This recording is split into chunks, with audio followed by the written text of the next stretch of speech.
السلام علیکم۔ وعلیکم السلام۔ کیسے ہیں آپ؟ جی الحمدللہ میں ٹھیک ہوں۔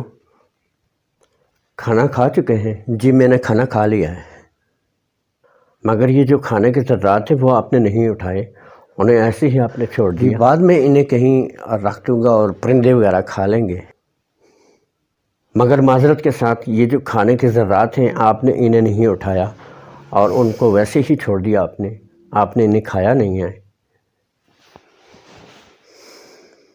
مجھے لگتا ہے آپ کو ان ذرات کے بارے میں کچھ علم نہیں ہے اور اسی لیے آپ نے ان کو اہمیت نہیں دی اور ایسے ہی چھوڑ دیا آپ نے۔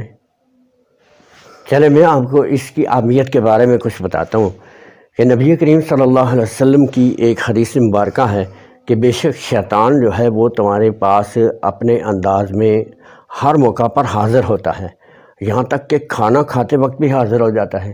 جب تم میں سے کسی کا کوئی لقمہ نیچے گر جائے تو اس پر کوئی چیز لگی ہو تو وہ صاف کر کے کھا لے اور اس کو شیطان کے لیے مت چھوڑے۔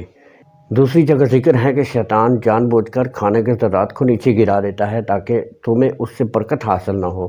اور ایک اور جگہ فرمایا کہ اکرم الخبزہ، روٹی کی عزت کرو۔ ویسے آج مجھے بہت شرمندگی محسوس ہو رہی ہے کہ ہمارے معاشرے میں بہت سارے لوگ مجھ جیسے ایسے بھی ہیں جن کو اس کا شعور ہی نہیں ہے اور وہ بہت سارے فوائد سے محروم بھی۔ امید ہے ویورز بھی اس پر بھرپور عمل کریں گے۔ اجازت چاہتے ہیں۔ السلام علیکم ورحمۃ اللہ۔